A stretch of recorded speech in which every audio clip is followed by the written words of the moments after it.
catch my breath after that. The reading today is from Genesis chapter 33. Now I'm reading from the CSB version. Jacob meets Esau. Now Jacob looked up and saw Esau coming toward him with 400 men. So he divided the children among Leah, Rachel, and the two slave women. He put the slaves and their children first, Leah and her children next, and Rachel and Joseph last. He himself went on ahead and bowed to the ground 7 times until he approached his brother. But Esau ran to meet him, hugged him, threw his arms around him, and kissed him. Then they wept. When Esau looked up and saw the women and children, he asked, "Who are these with you?" He answered, "The children God has graciously given your servant." Then the slaves and their children approached him and bowed down. Leah and her children also approached and bowed down. And then Joseph and Rachel approached and bowed down. So Esau said, "What do you mean by this whole procession I met?" "To find favor with you, my lord," he answered. "I have enough, my brother," Esau replied. "Keep what you have." But Jacob said, "No, please. I have found favor with you. Take this gift from me. For indeed, I have seen your face, and it is like seeing God's face, since you have accepted me. Please take my present that was brought to you, because God has been gracious to me, and I have everything I need." So Jacob urged him until he accepted. The word of the Lord. Thanks be to God.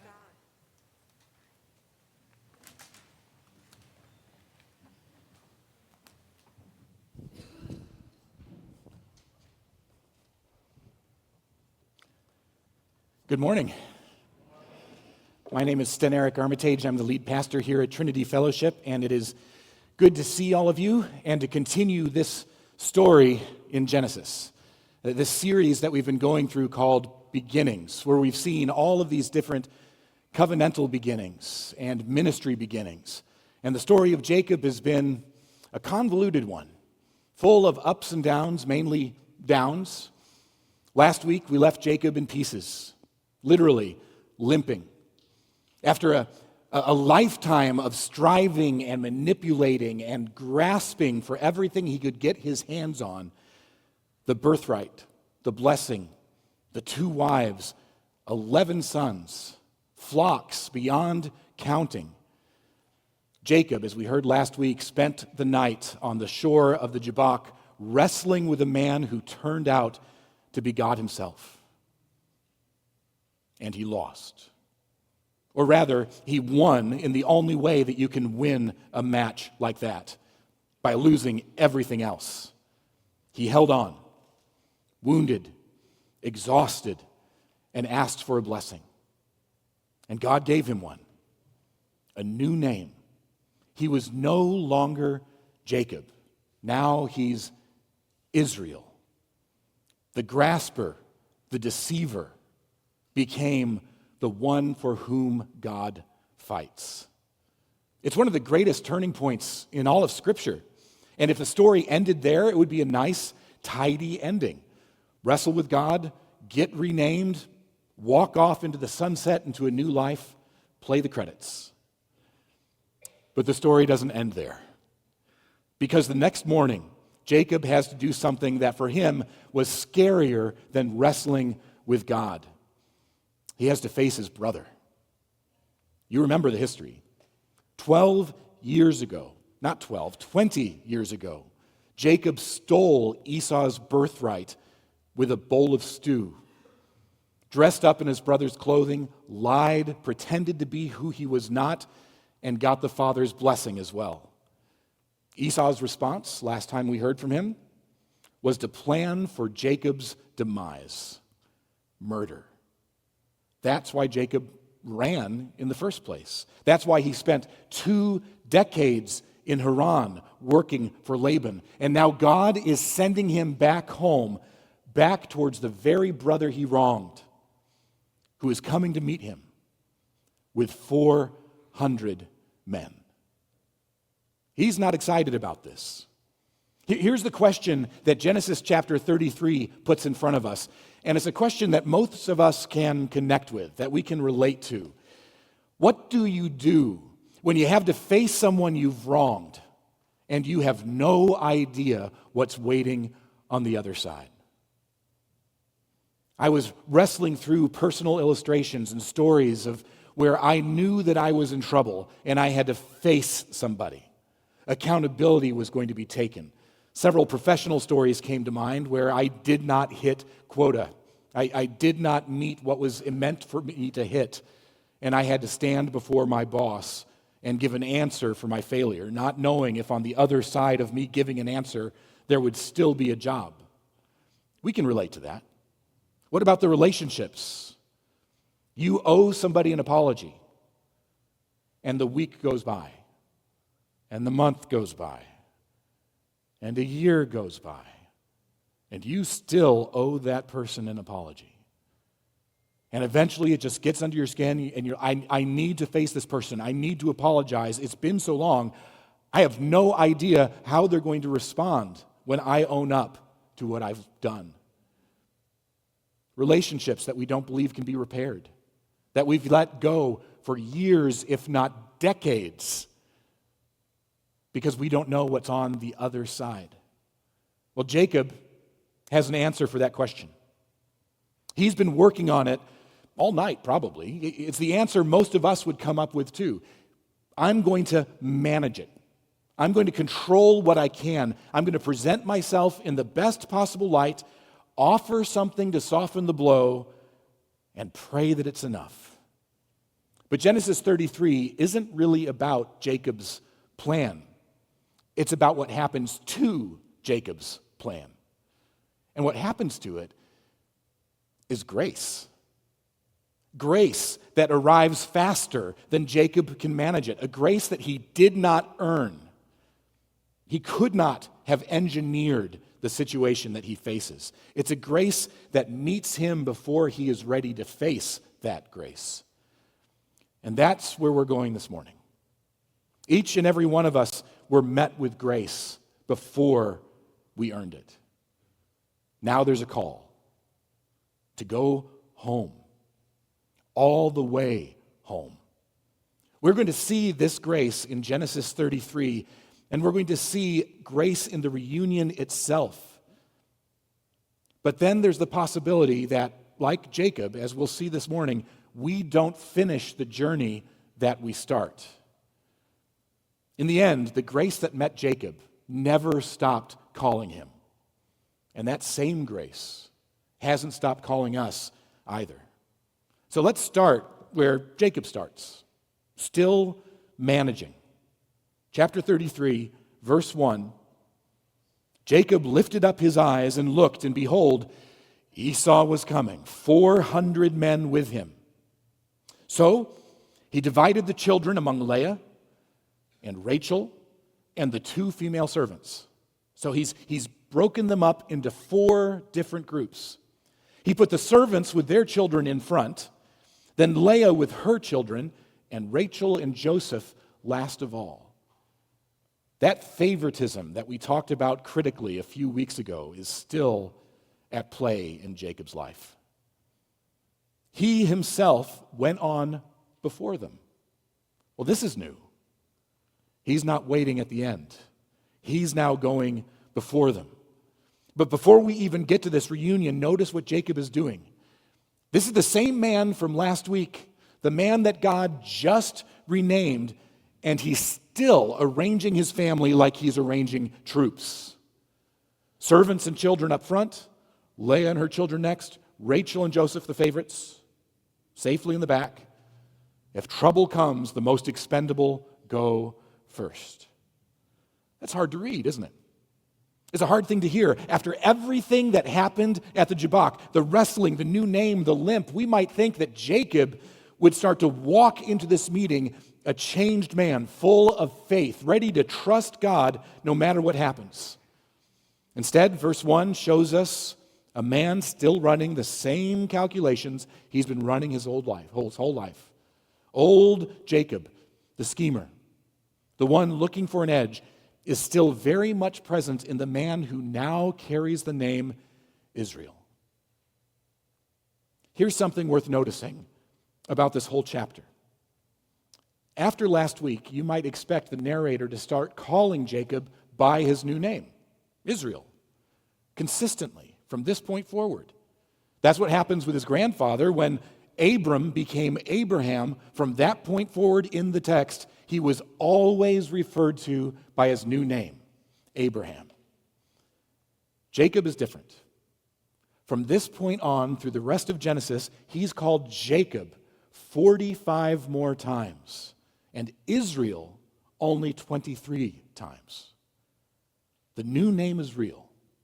It isn't erased, but the old name keeps showing up again and again, right alongside it. I think that's the narrator's way of telling us something important about how we read this chapter. There's still a lot of Jacob left in Israel. The wrestling match changed him, but it didn't finish him. But then we read, as I read a moment ago in verse 3, Jacob himself went on ahead of them and bowed to the ground 7 times until he approached his brother. Bowing 7 times to the ground. This is the body language of total surrender. This is what a defeated king would do to a conquering one. And remember, Jacob's mother heard in a dream before either of these 2 boys were born that the older will serve the younger. Remember what Isaac's blessing said when Jacob stole it. May your mother's sons bow down to you. That blessing, the one that Jacob connived and lied to get, said that the older brother would bow to the younger. But now here we have Jacob, the younger, on his face in the dirt, bowing 7 times to Esau. Whatever else is going on here, something has shifted. The man who spent his entire life trying to come out on top is now putting himself last and putting himself low. So Jacob has a plan. He's arranged his family for protection. Gifts that we heard about last week were sent on ahead. You'll remember from last week, over 500 animals sent in waves, specifically so Esau's anger would be softened by the time Jacob himself shows up on the scene. And this elaborate, almost theatrical display of submission, bowing in the dirt 7 times. It would seem as though Jacob has rehearsed this. Step 1, gifts. Step 2, groveling. Step 3, if all goes well, maybe, possibly, forgiveness. But then the text, verse 4, but Esau ran to meet him and embraced him and fell on his neck and kissed him, and they wept. Before Jacob's plan gets past step 1, before the gifts are even mentioned, before a single word of explanation or apology comes out of Jacob's mouth, Esau is already running. Esau ran, embraced, fell on his neck, kissed him, and he wept. This is worth slowing down to take a look at. There's only one other place in the Jacob cycle, in this story of Jacob, where we get this kind of rapid-fire string of verbs, 5 of them, one right after another. If we go back to chapter 25, verse 34, the day Jacob bought his birthright for a bowl of stew, Esau ate, drank, got up, went away, and despised his birthright. 1, 2, 3, 4, 5. 5 verbs. Esau, driven by his appetite, throwing away everything that mattered for the sake of what was right in front of him, that red stew.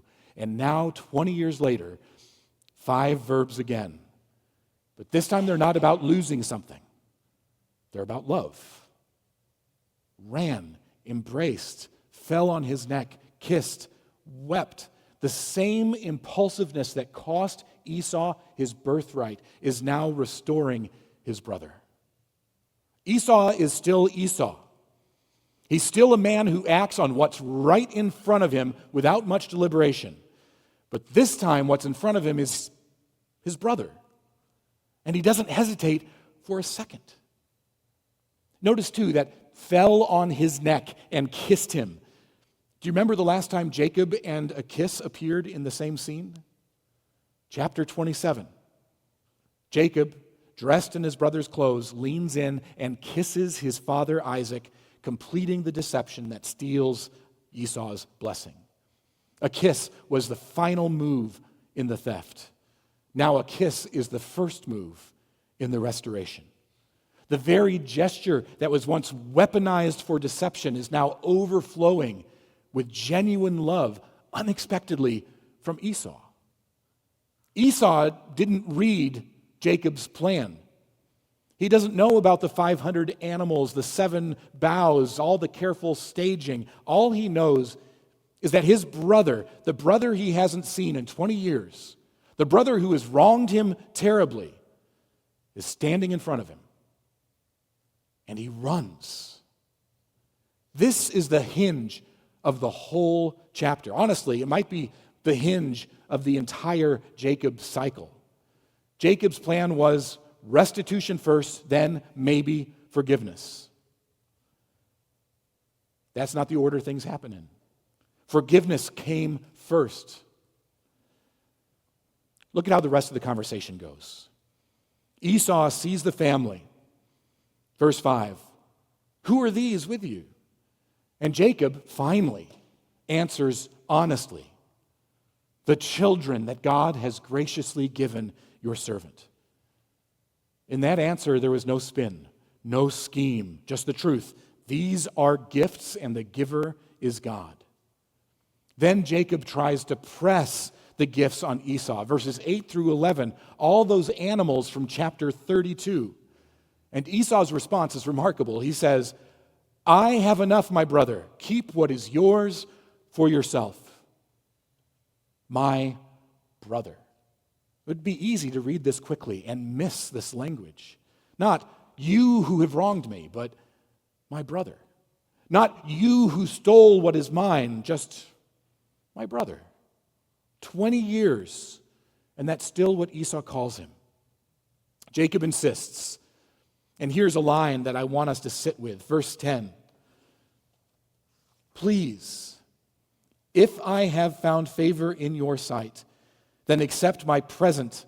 Remember the word for present there from last week is barakah, the blessing. "Accept this blessing from my hand, for I have seen your face, which is like seeing the face of God, and you have accepted me." What does Jacob mean by that? Remember where Jacob was 12 hours earlier, at Peniel, which literally means the face of God. Jacob wrestled all night with that divine visitor and afterward said, "I have seen God face to face, and yet my life was spared." He fully expected that encounter to destroy him. Instead, he walks away alive, blessed even, although with a limp. Now, the next morning, he says something almost identical about his brother. Seeing Esau's face, the brother he had wronged, the brother he feared would kill him, was like seeing God's face again. Why?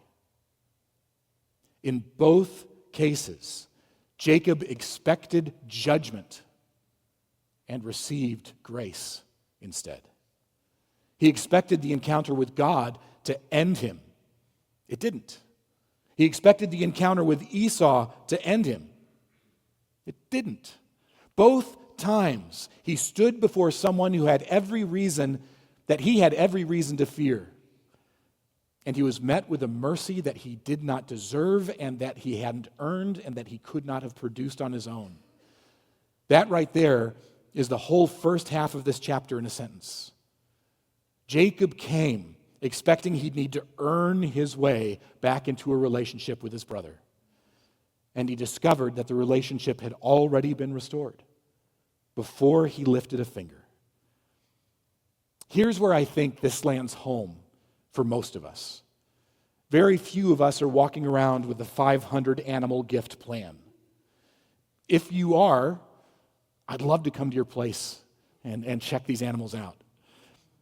But almost all of us do carry some version of Jacob's strategy in how we relate to God, and sometimes in the way that we relate to one another. We rehearse our cases. We think, if I can just get my life cleaned up enough, pray enough, show up enough, apologize sincerely enough, then maybe finally I'll be in good standing. We think grace is something that we're working toward, something that's on the other side of enough effort, enough sorrow, enough proof. And then the gospel does exactly what Esau did to Jacob. While we're still rehearsing, while the careful explanation is forming on our lips, while the gifts are still being arranged, God is already running toward us. Romans 5:8. While we were still sinners, Christ died for us. Not after you sinned, not after you got your act together and repented of your sin. While we were still sinners, Christ died for us. The embrace comes first. If you've spent any time this morning rehearsing what you'd need to bring to God before you could be received, hear this from the text.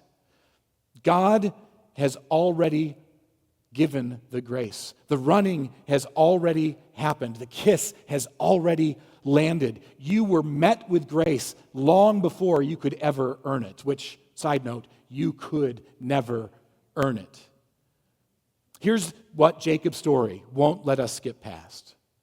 Being met with grace is not the end of the story. It's the beginning of one. Because what Jacob does with that grace in the verses that follow is where things get uncomfortable. Chapter 33, verse 12. Chapter 33, verse 12. Then Esau said, "Let us journey on our way, and I will go ahead of you." This is a remarkable offer. Esau, who has just shown Jacob nothing but warmth, invites him to travel together. Come with me. Let's go together, brother. After everything, Esau wants an ongoing relationship, not just a tearful reunion and then a goodbye. What does Jacob say? Verse 13. Jacob said to him, "My Lord knows that the children are frail, and that the nursing flocks and herds are a care to me. If they are driven hard for one day, all the flocks will die." Okay, on the face of it, that's true. Jacob does have vulnerable flocks and small children. It's not an unreasonable concern. But something that I've learned in studying the scriptures is verse 14 follows verse 13. "Let my Lord pass on ahead of his servant, and I will lead on slowly, at the pace of the livestock that are ahead of me, and at the pace of the children, until I come to my Lord in Seir." Jacob has no intention of going to Seir. He's just told his brother, who's embraced him with nothing but love, that I'll catch up with you later at a place that he has no intentions of actually going. After a chapter of remarkable honesty, the children that God has graciously given your servant, Jacob, within just a few verses, is back to managing the truth. And here's why this matters so much. God's call to Jacob was never, go to Seir. It was to return to the land of his fathers, to Bethel specifically. He was to go to Bethel, where God first appeared to him. Seir is in Esau's territory, to the south. Bethel is in Canaan, to the west. Jacob isn't being asked to choose between obedience and disobedience here. He's choosing between two ways of relating to his brother: honest disclosure or convenient evasion. And he chooses evasion. It's a small thing. The kind of small thing that most of us wouldn't notice reading quickly. Jacob isn't murdering anybody. He isn't stealing anything. He's just not quite telling the truth. He's managing the moment instead of being straightforward in it. And watch where it leads. Verse 17. Well, let's start with 16. So Esau returned that day on his way to Seir. And then we don't hear about him again. I just want to pause on Esau for a second before I continue to complain about Jacob going back to his old ways. Esau goes to Seir, and he never shows up again. As one commentator put it, I love this quote, "The man who despised his birthright steps off the pages of salvation history. The visionless man has no part in the eternal kingdom of God." He goes off away from the promised land to Seir, close the book on Esau's story. But Jacob, verse 17, journeyed to Succoth, not Bethel. Succoth is just over the Jabbok River, where he had that wrestling match the night before. A step, but not complete. He journeyed to Succoth and built himself a house and made booths for his livestock. Therefore, the name of the place is called Succoth, which means booths. Here's what you need to know about the location. Again, it's just across the Jabbok. It's not in Canaan. It's not Bethel. It's barely any distance at all from where this story started. And Jacob doesn't just pass through Succoth, he builds. He builds a house for himself. The only time in any of the narratives of any of the patriarchs where someone is said to build for himself a house. Not a tent for a season, not a temporary camp, a house with stalls for the livestock. This is not somebody who's passing through on the way to Bethel. This is somebody settling in Succoth. Long before I settled down with Lisa and our lives started going on the track that led us to where we are now, I worked in retail. And one night, I had a need for my receiver. We were getting a shipment in from corporate of all of this product and all of this corporate swag, all of these display cans, all of this really cool stuff, because the next morning we needed to set up the store with a huge display that we would design ourselves. It was part of a contest, and the store that had the best retail display and the highest sales results for that product would win a prize. And so I told the receiver, here's what I need you to do. When that truck comes in tonight, I need you to unload the truck, bring the pallets up to the front of the store, unwrap the shrink wrap, and that's it. We just need you to put it there. When we come in the morning, we'll take care of everything. So I get a phone call the next morning from the store. See, it was important that the receiver do this because he was one of 3 people in the store that had a forklift driving license. Nobody who was going to be in the store that morning had a forklift driver's license. So the call that I get that morning is, hey, everything is still back in receiving. It's unloaded, the shrink wrap is off of it, but he left it in receiving. So this is pre-cell phone usage, so I can't drive to the store and call the receiver. So I drive to the store. I have a forklift license. If you ever need anything, let me know. And I moved the pallets to where they needed to be, and then I called the receiver, and I was like, what's up? I asked you to do this one thing. And he says, I did it. I did what was important. I unloaded the truck so the driver could get on his way. I put everything together, and I took off all the shrink wrap so it was ready to go. I just didn't bring it up front. Friends, partial obedience is not obedience. Not following through on what you agreed to follow through on is not following through. He didn't just do the important stuff, he neglected to do the key stuff. He had done quite a bit, but it wasn't the thing that mattered. That's Jacob at Succoth. He's a rebel receiver, not following the store director's instructions. He's not refusing to obey. He's just stopping one river crossing short. From where he's standing, maybe it feels like it's enough. I'm safe. I'm settled. I've built something real. I have a house. I have shelters, a whole operation. The problem is, it's not where he was told to go. Another illustration from the Armitage Acres household. We have a garbage can. I don't know, do y'all have garbage cans? And the thing about these garbage cans is they tend to get full.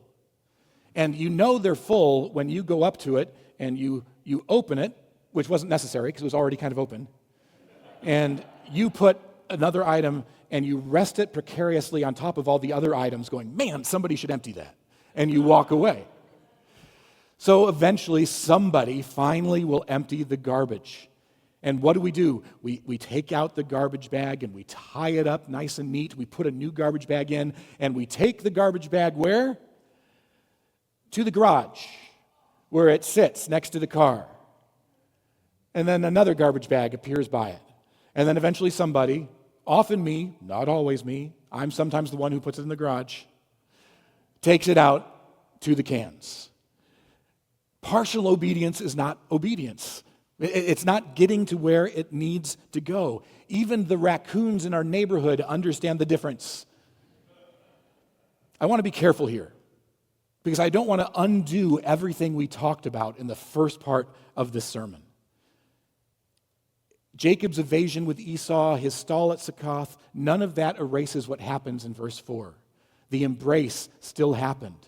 Grace met Jacob before he earned it, and that doesn't get revoked because of what Jacob does next. But here's the sober truth that this passage won't let us to avoid.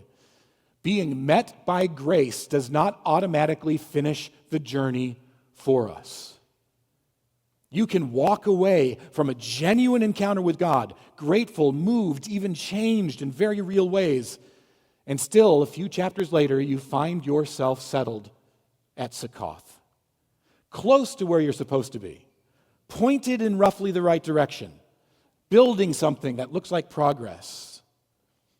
And that's the dangerous thing about Succoth. It doesn't feel like rebellion.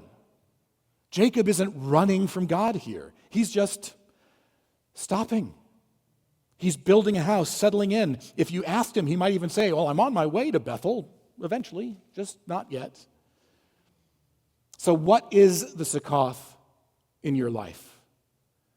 What is the place where you've built something, a routine or an arrangement, a good enough version of obedience that's real? Maybe even it's good, but it's not where God is actually calling you to go. What is the half-truth that's easier than the full truth? The relationship that you've stabilized at civil when God is calling you towards actual reconciliation? What is the spiritual practice that you've settled into that's comfortable when God has been calling you towards something that would cost you more? Partial obedience isn't obedience, but it's also not nothing, which is exactly what makes it so easy to mistake it for the real thing. And that's where Jacob ends up next. Verses 18 through 20. And Jacob came safely to the city of Shechem, which is in the land of Canaan, on his way from Padan Aram, and he camped before the city. And from the sons of Hamor, Shechem's father, he bought for 100 pieces of money the piece of land on which he had pitched his tent. There he erected an altar and called it El Elohei Israel. Okay, that's where the chapter ends. Seems pretty good. He made it. He made it into Canaan. Here's the problem. He buys land. The first real estate that any patriarch purchases since Abraham bought a burial plot back in chapter 23. And he builds an altar. Not just any altar, the one he names El Elohei Israel. God, the God of Israel. For the first time in this entire story, God's name and Jacob's new name, Israel, are spoken together. This is real. This is worship. Something in Jacob has genuinely changed. But, and here's the thing, Shechem is not Bethel. The vow wasn't build an altar somewhere in Canaan. The vow was tied to a place, Bethel, the house of God, where God appeared to Jacob when he was fleeing for his life, where the promise was first given. This is where Jacob said he would return. Shechem is in Canaan, yes. It has an altar, yes. It has Jacob's new name on it, but this isn't the place. It's close. Close enough that on a quick read through, it looks like the happy ending that we've been waiting for. But the text won't let us stop reading there. Because what's the very next chapter? Genesis 34, where Jacob's family lingers at Shechem. His daughter Dinah is assaulted brutally. His sons respond with deception and slaughter, and the fallout from this stay in Shechem follows the family for generations. The text doesn't draw a tidy moral arrow from Jacob stopped at Shechem to tragedy struck at Shechem, but the placement is hard to ignore. Lingering at almost home turns out to not be a neutral place to camp. Here's the good news, though. And I think this might be the most important thing in the whole passage for us this morning. God does not abandon Jacob in Shechem. 2 chapters later, in Genesis 35, verse 1, God speaks to Jacob again. Get up, go to Bethel and settle there. Build an altar there to the God who appeared to you when you fled from your brother Esau. The vow hasn't expired. The call to Bethel is still open, even after Succoth, even after Shechem.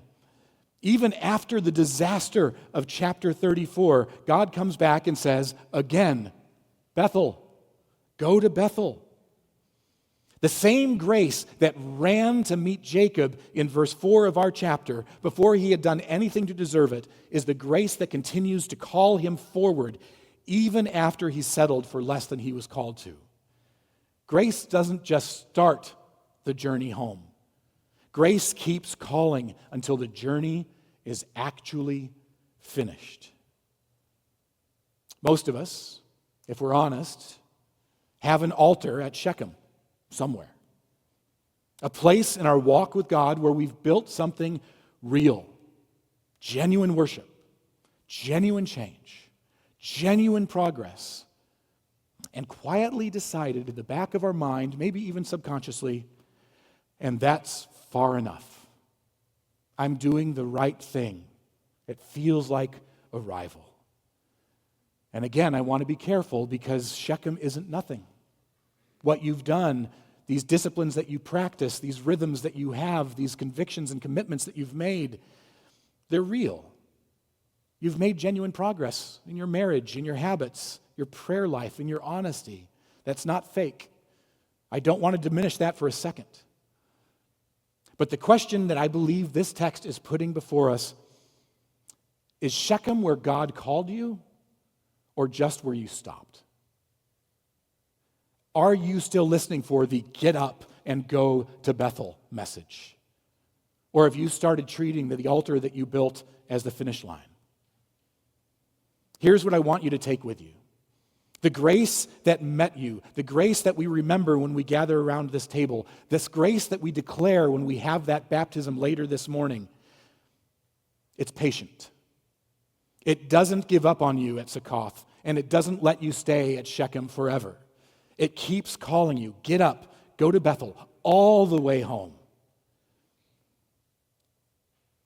All through it all, the evasions, the settling, the almost but not quite, God kept calling him forward to get up and go to Bethel.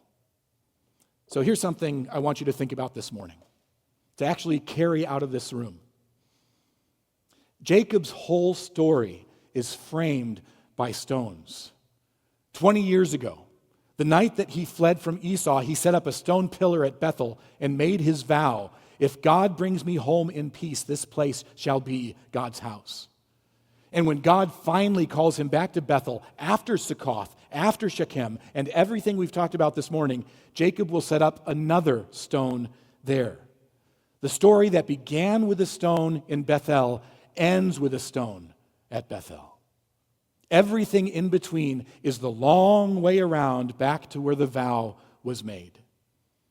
So as you leave the sanctuary this morning, there will be a basket of stones at the center door.